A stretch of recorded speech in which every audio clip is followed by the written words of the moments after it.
Per crear aquest vestuari, la primera cosa que vaig fer va ser, evidentment, llegir-me l'obra, buscar referències històriques d'Eduard II. Vaig buscar imatges d'aquella època, de com es vestien els reis, com es vestien les reines.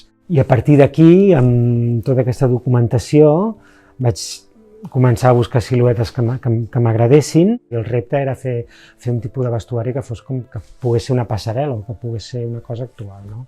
Penso que el vestuari és el vuitè actor, no? Depèn com l'utilitzis, et mous d'una manera, et mous d'una altra. Ocupar-me dels caps dels personatges d'Eduard II ha sigut molt interessant. Jo crec que les obres del Moreno són pures galàxies on tot està ben dissenyat, tot està pensat, tot té molta força i tots junts acabem fent alguna cosa molt bonic.